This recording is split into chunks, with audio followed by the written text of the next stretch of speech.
Okay, well, yeah, my mom was a thoroughbred trainer and my dad owned horses growing up. So I grew up at Woodbine in Toronto. I've been in horse racing my entire life through school, university. I worked in broadcast and film, so that sort of translated into horse racing. I did broadcast there. Oh, cool. So yeah, I've been involved in horse racing since I can remember. Wow. Wow. So, did you have your own horse then when you were younger too, or did you, I mean, you've been Oh involved with yeah, horse, yeah, so yeah. I don't have I had my own horse. I had a pony when I was younger. I did pony club here okay. Okay. in just Yeah. outside of Toronto. Yeah. And then I learned to gallop horses when I was Oh, wow. maybe 15 or 16. Mm-hmm. And then I got the bug then and I just couldn't let go. My parents tried to keep me out of the racetrack and school, and I ended up just doing all that. I went through school, I went through university, I worked in the film industry for 4 or 5 years, and then my heart just was sort of with the horses. Oh, wow. So you now then take the horses, the thoroughbreds, is that correct, off the track, and you rehabilitate, them, yeah. or I don't want to say it in the wrong way, but you can tell us what you do then now with the horses from the track. Yeah, so it's been a long road for me to get from racetrack person to actually aftercare. My first part of my life, I was a assistant trainer. I was a jockey. I trained my own horse, and I was sort of, I really didn't, I guess I always wondered what happened with horses. I didn't really Okay. worry too much about it. My mom always looked after her own horses and found new homes for them. But the more I rode races, the more I broadcasted on the racing, the more I recognized there's a lot of horses that don't win, or that are, you see the certain pool of horses going to the races every week. Yes. And you're like, hey, I wonder whatever happened to that horse or this horse. So Yes. I got involved with a group in Toronto named Long Run. And that was pretty cool. They're actually one of our TA groups now. So that's awesome. And then I happened to go to the Arizona Racing Symposium, racetrack honeymoon. I went there after I got married, and my husband had to go for work. And an old friend of my mom's was doing a presentation on aftercare. And his name was Johnny Russell. He's no longer with us. He passed away a few years ago. But I went to that symposium because he was an old friend of my mom's and my dad. And I just went to go say hi. And he talked about aftercare. And at that time, it was more like retirement and rescue was the word. And I was sort of taken back. I guess I'd been in the industry my whole life. Here I was now 29 years old, 30 years old. And all of a sudden, I never really gave it a pragmatic thought. And how many horses the industry has, how many horses we use in all kinds of sports, and where do they go? And that one sort of kismet experience, I wasn't going there to learn about aftercare. I was going there to see Mr. Russell, really set me into a different mindset. And when I went back to my job in television, it kind of was always with me, and it became more of a discussion. And then I went into a private farm with Adina Springs, and we started the first ever in-house farm group. So Adina Springs at the time was one of the largest breeding and racing farms in the country in North America. And we started a aftercare program there. And Nikki Walker, who's the granddaughter, actually still oversees the Adina Springs horse programs, and is still on, and she's currently on the Thoroughbred Aftercare Alliance board. So it's just kind of flowed into a natural evolution. Wow. That had to be quite a transition from going from everything that you did with your career with horse racing, then going into the aftercare. Had to be kind of a switching gears to a degree, I'm sure. And Yeah, I still involved though, right? So I think the Yes. one good thing about aftercare, and from my perception, is that I'm not looking from the outside in. It's we versus them. The industry is very involved in aftercare, Okay. probably better than any equine sport, if I dare. Nice. It really has had a insight and input into the development and creation of accredited aftercare, caring about what happens to horses, Yes. what are we doing with the commodity.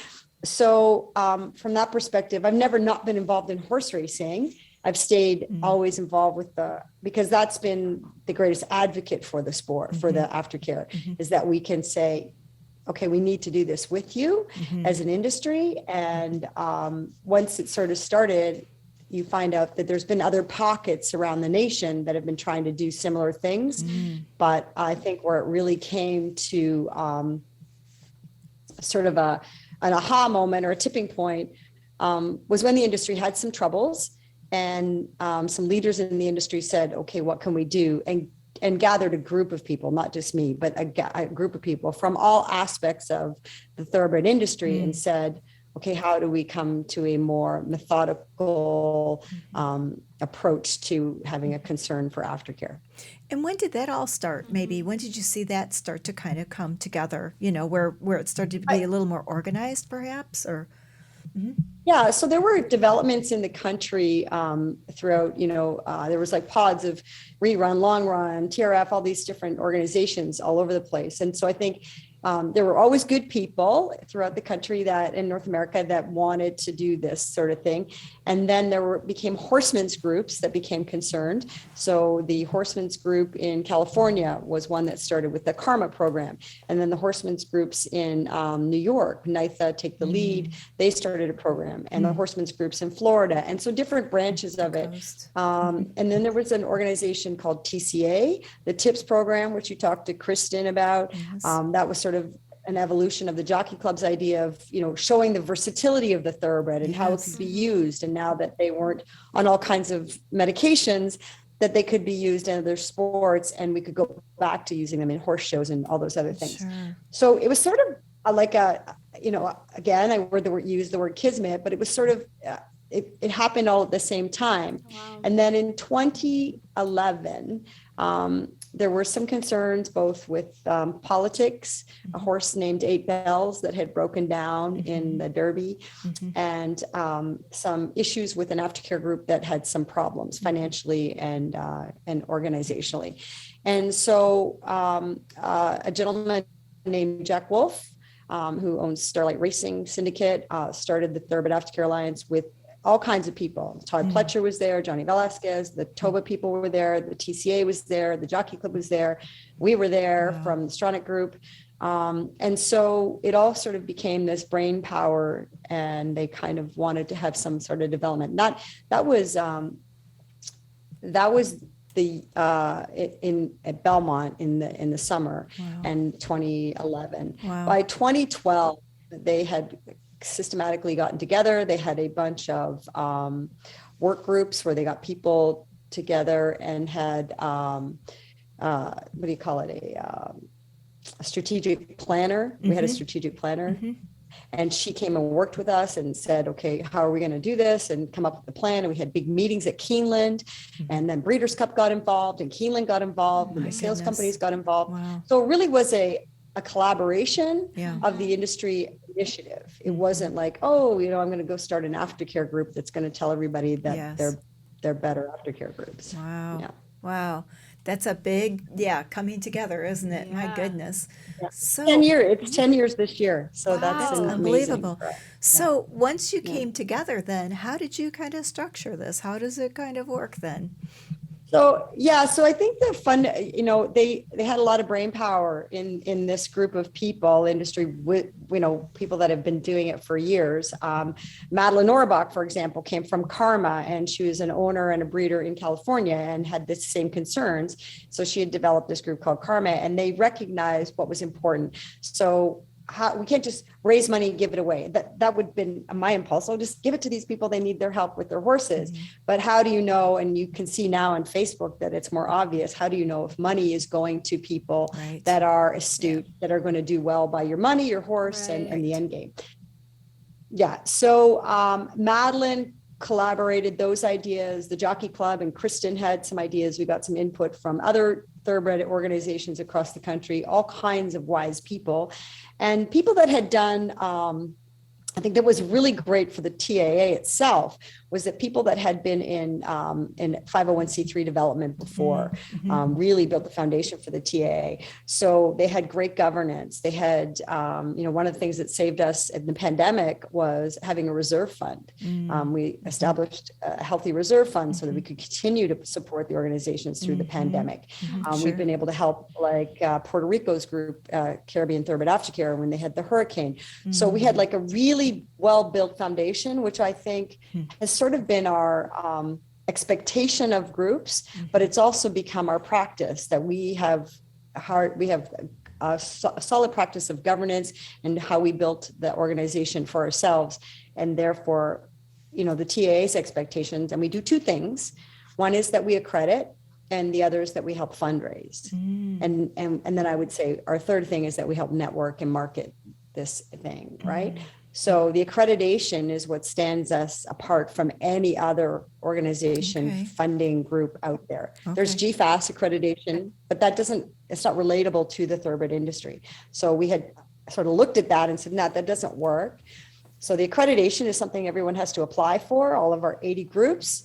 And then when they get through that application, then we help them with fundraising and we give up grants twice a year. So, yeah, that's how that works. Wow.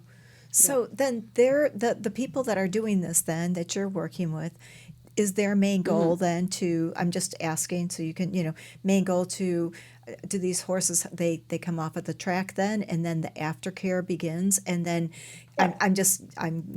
then they can be adopted out, or however the process works, to people who will give them good care and so forth? That's a great question. Okay. Yeah, that's a great question. So what do you do with horses after Right. racing or sometimes Sure. after breeding? Yes. And so we have different groups. So we have horse groups that are sanctuary. So a group like a sanctuary would be our MIMS, which is a wonderful smaller group in Kentucky that has old brood mares. Okay. Then we have Old Friends, which is another sanctuary that's very popular, and you can go to the tours and you can go see all the horses.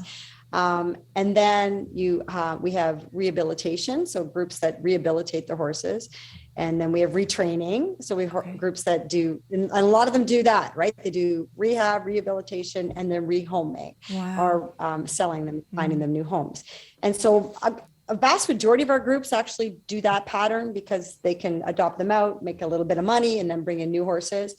And then my favorite part of a lot of the groups is a lot of them do equine assisted therapy. So some of them will have, and so when we put the application out to them, we're like, check off the groups that you fall into. Are you rehab? Are you rehabilitation? Are you rehoming? Are you assisted therapy? Are you a sanctuary? And a few of our groups are all of those things. Some of them have a couple sanctuary horses. Some of them have rehab for horses. Some of them have a veterans program or an autistic kids program or whatever. So, yeah, the versatility of it all is sort of a melting pot, but it's a beautiful melting pot. And it's amazing because thoroughbreds have such an ability to be able to do so many things. I mean, they're just so able. It depends on, what they're best at, let's put it that way. But I had one that had come off at the track too. Everybody thought he was a quarter horse, and I actually fox hunted, with him. But he was wonderful. Everybody just loved him. But I mean, you can have the horses that are, really ready to go, or a little hotter, or you can have the ones that want a job and really want to, do what they do. And it's amazing how versatile the horses can be. Yeah, we had today, just before we talked today, our organizations get together once a month, the first Tuesday of the month, and it's an open invitation to all 83 groups. And today we had like 30 groups on there. And one of them told a story of, it's kind of a hopeful story because it's quite frustrating. You get what you get in a lot of places. Not everyone can say, well, I only take the sound ones or only take the pretty ones. So this one group had a stallion that was quite grumpy and hard to deal with. And then they gave him time and they gelded him. And then he was still grumpy and he was still hard to deal with. And then over time, he sort of mellowed and it all worked. And a year later, they're updated with that he's got a home with a 12-year-old girl. Oh, He's how like sweet. a puppy, Aw. And so I think it's, I think they're a very sensitive horse and they want to do a job to please you. They're They raised do. that way, right? From conception, it's our plan. And so they look to us for leadership. And I think if we can do that for the horse, and very rarely is it, oh, that didn't work out, right? Nice. Oh, that's really, I can see your passion in it all too. Your heart is, I think, to have these great, I call them guys, but they're horses, mares, stallions, whatever, geldings, to have a good job and have a good home when it's all said and done, I'm sure, and I'm sure you've seen a lot of that with this then and the good from it all. So neat to hear the story about the 12-year-old, with the gelded stallion and, how neat is that to see? So, Yeah, and I think it's important. It's a difficult choice for some of these groups to decide. Like for us, we help implement it, Okay. but they're doing the day-to-day work and getting out and, this time of year, breaking up the freezing water buckets and Yes. all of those things. But and the heartbreak, I mean, it doesn't always work out. Sometimes horses get hurt. Sometimes, old friends, seems like they're always having to retire an old guy to heaven. And so, yeah. but they do all that work and they're so passionate about it. And sometimes when it's difficult to hold up the tin cap and ask for support and get, people behind the Right. greater message, because it's not all perfect. Right. I think we all think about those 83 groups, right? That have decided, and aftercare doesn't look the same. I mean, where I live, it's got lots of space. And if you go to California, a lot of the farms are in sand Right. and they are in Right. corral and it's tiered farming. And so I think it's important that the horses look great, but that it's not easy for any one group to expect the others to do it their way, right? So how many people approximately are in your care groups, let's say, and I know you have, the wording for it, the proper wording, but how many people usually have to be in that, that area of like that you set up for this care group then? Okay, so the organizations are independent. So Okay. the 82 groups across North America would be 82, like okay. Ida's Pony Club and Stacie's Thoroughbreds. And if you had 5 or more Thoroughbreds in that group and you were a 501c3 Okay. and been in business for 3 years, like all of our outlines there, then you can apply for accreditation and funding. And so they're an entity on their own. And so we accredit them with sort of like a good housekeeping seal, like says, hey, world, this group does a great job. See. All their businesses in good order. We've looked at their horse health care management. They've got insurance. They've got no lawsuits against them, all of our stipulations. So that's why they're a good investment. So that helps in their own fundraising. And then it's also somewhere where we can work with the racetracks and the racing and the horsemen groups and go, well, yeah, you could probably ask them to take horses from their triage program, their racetrack. They can come to you then, Yeah. like when you see the horses that are out there, people can come to you and say, I've got horses, and you kind of say, Oh, this yeah. group, that group, this group, then. Yeah. Okay. Oh, okay. Yeah. All right. Wow. Yeah, so we kind of network. So Yeah. so the Thoroughbred Aftercare Alliance is like an umbrella, Okay. and it oversees and fundraises for all of these groups. That's important. We try and give enough breathing room for their fundraising, and then we accredit them, which is at no cost to them. So we go and we inspect the farms, we inspect the horses. We have an inventory of all 14,000 horses that have ever been through the TA groups. And then we have their vet reference forms, their insurance, their financials, their 990s, their speculations, their resigning plan. What are they going to do if they decide not to do this? So it's a very thorough due diligence, and I think that's what makes the Thoroughbred Aftercare Alliance so important, because it's become a model for other breeds. The Standardbreds have adopted a smaller but similar program after spending some time with us. The quarter horse people are rumbling, but it's not really that, it's not there with the quarter horse racing. Other countries have looked to what we do and then added to what they do. Australia is a good group. I've spent a lot of time talking to Australia. They're like a model country now. Cool. Yeah, so I think it's important that though we do go to all the farms, like we see every single farm at Wow. some point in their application, and we visit a second farm of theirs in their second year. So accreditation lasts for 2 years. The first year we see every horse that a group applies for. The second year we do a follow-up. One group might have 12 facilities, so we might only go see 3 of the farms if we Right. have any concerns, or their inventories changed in certain areas or whatever. And then after 2 years, they have to reapply. So, just so interesting. So, about how long are the thoroughbreds at the care groups then?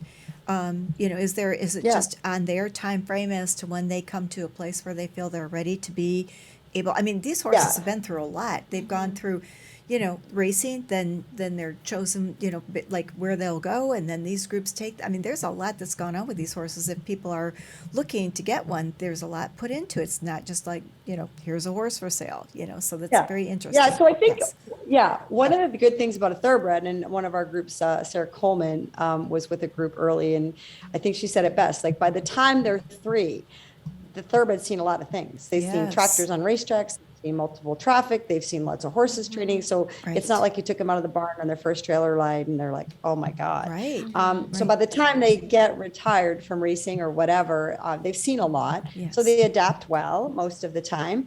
And so when they've gone from the racetrack to an organization, to your question, how long does it take? And, it got to be at one point when I was doing it myself at the farm, and the horses were so well bred and they had such a good layup program.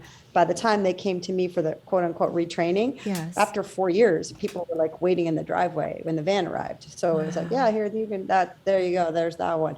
Because you kind of developed a reputation, and the horses, people could count on it. But I would say, and some of our groups have that, where they have horses come in and go out very quickly. Sure. But if they're injured and they need time, Yes. in-house, we sort of say, if it's 2 years, that horse isn't rehabbing anymore. It's probably a sanctuary, right? So if we have to evaluate the inventory that comes in, but I would say that most rehabilitation to training, depending on their injuries, their mental health, the willingness of the organization Yes. to let the horse go, Yes. because sometimes you get attached, could be anywhere from 6 months to a year, I think. Okay. But Okay. if it's pretty healthy and they didn't run that one more race, Right. then it can be quite fast. Wow. Wow. I think for the person who ends up adopting or purchasing, I'm not sure what you call it exactly those terms, but Yeah. they have they've come to a place where they will have a good match, a very good match, I would think. So, just listeners who are thinking, would this be something for me? It sounds like they would be able to find through your groups, that horse that would be Oh, yeah. wonderful for them, So, Yeah, there's a lot of specialties. I'm very fond. It's no secret of a group in California and San Francisco that works with children and families that have challenged needs, and that group is so wonderful with the kids. So sweet. And there's the thoroughbred that we gave her not too long ago, and the horse literally now is in a huge outdoor round like huge ring, and they will tack him up and they will hold him on one side of the ring, and they'll have a kid on the other side of the ring, and he'll call it like an Uber driver, and the horse will run across the ring, and he's been retired for Sweet. like Aw. 8 months. Aw. Yeah, pick up the kid. So Wow. sweet. That's so sweet. Now, once the horses are out with their family or their home, are they checked on then after that? Do you keep an eye on that, or are they kind of on their own then? So Uh-huh. yeah, so that's a great question. That depends on the group. So we ask them that question: what's your adoption contract like? Most Okay. of them are not, they sell them not for racing, because you don't want them to end up Yes. back there. Right. And then, and with the intention that not for slaughter, because that's always a Right. damaging issue. But a lot of them have first right of refusal. So they'd like to buy the horse back for what they sold it, or the horse has to be returned if they don't want it, or they will check up on them for 1 or 2 years. And so there's a lot of legal issues about, owning the horse forever if you're an Yes. organization. If ran through a fence and hit a car, God forbid, and somebody got hurt, Right. then who owns the horse? Yes. Right. So, so that there's sort of a two-step process. And I would say it's 90%, foolproof. I think most people have vetted out their organization's adopters. It's always a concern. It's a topic of conversation with our groups. How do you vet people out? Who do you know was Right. good? Is there a don't sell list? Right. Right. Right. But right. I think in social media nowadays, if there's someone that you worry about selling your horse Yes. to, Yes. you could probably poke around and ask a few questions. Yes. And if I don't understand something, or I don't understand a horse that's in a precarious position, I might just make a few phone calls with our groups and see if anybody has some intel. Okay.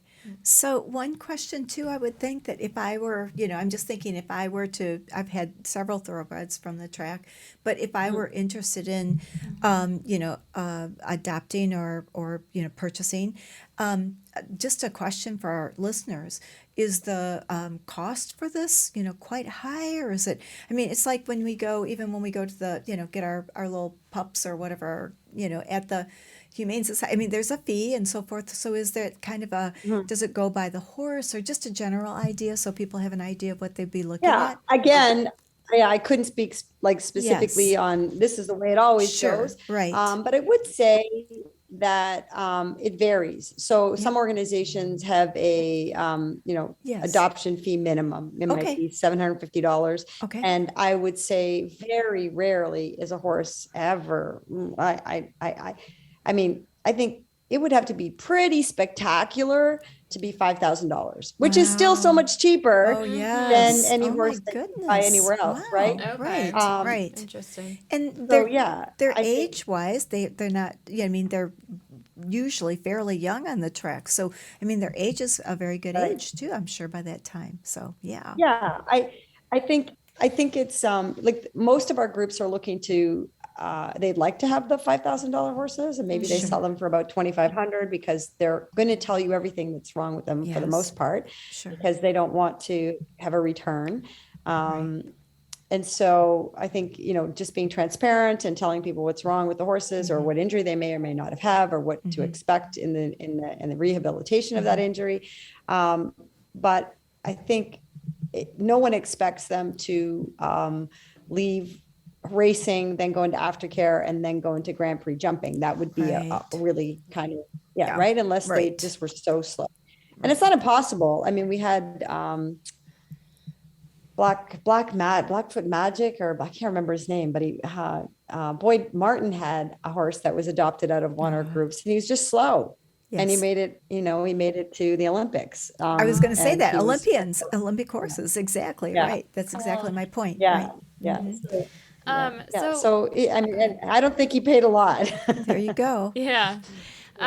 So Yeah. how does somebody go about finding a horse for themselves? Do they Yeah, reach out so- to you? Because, oh yeah, no, they could, but I'll just forward it. So, Oh, like the so they website? Yeah. could. Yes, call me. It's okay. Aw. So most of our groups have a website, and if you go to our website, thoroughbredaftercare.org, then you'll see that there's a accredited organizations tab. So Okay. there's a map, and the map has the head office of all the groups, not necessarily even all the facilities, because we have 83 groups, but there's 140 facilities. So there could be, the head office could be in upstate New York, and there could be a farm in Oklahoma. So the groups that adopt out horses, if they're in your state and you can look them up, you can just reach out to them and say, I'm looking for a horse. And sometimes there's waiting lists, and sometimes there's not. And, there's a lot of groups that really are looking for good horse people that could help them rehabilitate the horse to the point of, not just jump on its back tomorrow. But Right. so I think our group in Mid-Atlantic is wonderful. We've got some great groups in Kentucky and Louisville. And yeah, if somebody's looking for a horse, they can contact us and tell us where they live, and we can help them find the best one. Nice. Or they can just reach out on our website and start combing through the organizations. Yeah, that's great. Okay, so is there anything that we haven't talked about that you feel like we should Add discuss and and talk add? about, right, that listeners would like to Yeah. hear. Mhm.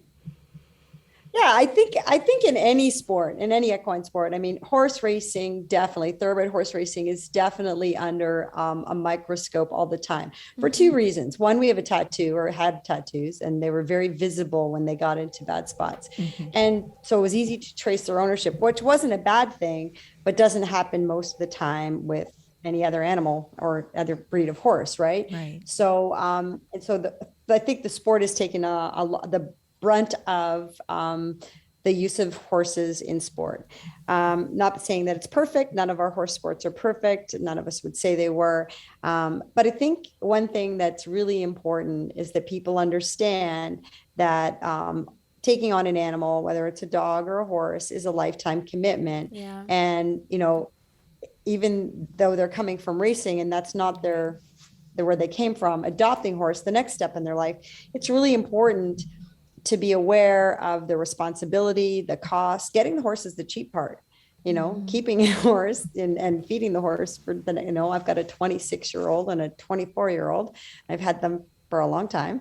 They're going to live a long time. And it's just that overarching responsibility and advocating for all equine sports, because I think we're on a very slippery slope of thinking that people don't notice, animal activists or the public in general, that we might be infected by the wonderfulness of the horses and the greatness of the sports, and that we love to go to the barn. We love the early sunrises. We love the late sunsets, feeding the horses, but all that's very fragile if we don't ethically stand by our horses. And what we do for them is we're not trying to make an effort to do the right thing, whether we're breeders or we're owners or we're riders. Every animal that we're approaching to enhance our lives, in which they do, we have a certain responsibility of that sentient being. And I think it's important that it's not just something we have. It's not like a motorcycle. It's something that we've asked to engage in our lives. And so to that effect, we need to be really responsible about what we're doing. Very much so. Yeah, very well said. Something I didn't ask is, what is your actual job title? What do you do at the program? Master of none. Oh, no. Yeah. That means everything. Everything. Yeah. So technically, I'm the organization's consultant. Okay. I work for a Canadian company that leases me out to the Thoroughbred Aftercare Alliance for the last 8 years. Okay. So I've been involved with the TA since the beginning. Yeah, it's wonderful. But yeah, so I'm the organization's consultant for the Thoroughbred Aftercare Alliance, Wow. and I'm a huge advocate for the Thoroughbred and its stewardship. Very good. Yeah. Wow. You do a lot. So, all right. Well, we are going to take a short break, and when we get back, we'll enter our next segment, Canter Banter. Do you love horses and live the equestrian lifestyle? Be sure to check out our brand new blog at www.yourhorsefarm.com. We publish 3 posts per week and feature a free printable equine checklist every month. Yourhorsefarm.com is a great equine online resource, so be sure to share with all the horse lovers in your life. And remember, laugh much and ride often. This podcast is brought to you by Ram Horse Fencing and Stalls, the one-stop shop for your horse farm. Ram is family-owned and operated and has been in business for over 30 years. We welcome you to call in and speak with an expert about your next project today at 866-653-8984. Again, that's 866-653-8984. Being in horses your whole life, there's a lot of weird things that happen, and Yes. a lot of strange episodes, and been run off and didn't get there, and whatever, like stories. I think it's an interesting life too. I've met my husband in horse racing. We were kids at the track. Well, not kids, but I thought I was a kid. But I was riding. I'd finished university and I was riding, and I was a bug rider. And so a couple things happened, and he has an after story and I have a before story. So when I first met him, he was a valet, and he was he's a pretty cool guy. He's a middle distance runner, a little cute redhead. And he said to me, because I was 29-year-old bug rider. He said, "Aren't you kind of old to be a bug rider?" And I'm like, "Hey, dude, that's like something you don't say to girls." And he's like, "Well, it's like 29, like most bug riders are like 17." I'm like, "Okay, well, thanks very much for that." Yeah. Yeah. And he goes, "Well, why? Why?" He's curious. He's like, "Why? Okay, well, because I went to university and then I worked for a few years." And then he gave me like the second insult, and he's like, Oh, no. "You went to university? Jockeys don't go to university." I was like, "You're really not my doing so well here." goodness. On this. Wow. That's cool. Wow. And that's But what as a started all- repercussion, as a repercussion, he always likes to tell people, because he became my valet, which is, Aw. I don't know, it's great. And when you're a jockey, you have to get changed a lot. You have different colors on, and your pants will get muddy, so you have to change your pants for the next race. And Yes. if you're busy, you haven't got any time to do that, so you have a valet, and they help you tack up the horse, and you get on the horse, and away you go. Yes. And then when you finish the race, there's your valet, and they pick up your saddle and they go do your Yes. laundry. So Mike always likes to say that when he met me, he was my valet and he did my laundry, and 25 years later, nothing's changed. Only that he used to get paid. Oh, that's so funny. That's so cute. Yes. How sweet is that? Isn't it cute how things happen like that? I mean, you know, Yeah. he comes and says those things to you, and then there you are, you're married. Yeah. There we That's are. cute. I love it. 25 years later. Very And he cute. doesn't do the laundry, just so we're clear. Aw, He- cute story. Very, How very cute. fun. Aw. Well, thank you so much. Yeah, thank you so for much, taking Stacie. the We time. really enjoyed Yes. having you on. That was really Yes. great to meet you guys. Yes, Yeah, and I'm sure a yeah. lot of our listeners will be really, happy to hear about this because, it's another avenue to find a really, really good horse and a good purpose for aftercare with thoroughbreds from the track. There's and I'd be amiss if I didn't say there's a lot of great thoroughbred groups out there right now. And I think that's what's really cool. Like the Thoroughbred Yes. Incentive Program, the RP program. I mean, working with, the Land Rover group this year and the horse shows. I think that it's just a better collaboration when we all work Yes. together. Yeah. And I've found that in the last 8 years, that sort of competition's pulled aside, and everybody's like, "Hey, let's do what's best for the equestrian and for the horse." Yes, I just love it. And I always say the common bond and thread that we all have together are horses. And that's the thing that's so wonderful about it is having people involved with horses. So thank you so much for today. This was wonderful. Thank you, guys. Yeah, thank you. Thanks a lot. We hope you enjoyed listening to our podcast and encourage you to share with all your equestrian family and friends. You can tune into the Late Night Riders podcast show every Friday night. Each episode will be uploaded exclusively on YouTube, where you can subscribe to our channel to stay up to date with all of our latest shows. Do you have a topic you'd like us to discuss? We want to hear from you. You may email us at podcast@ramfence.com or feel free to leave a comment below. Thank you again for listening.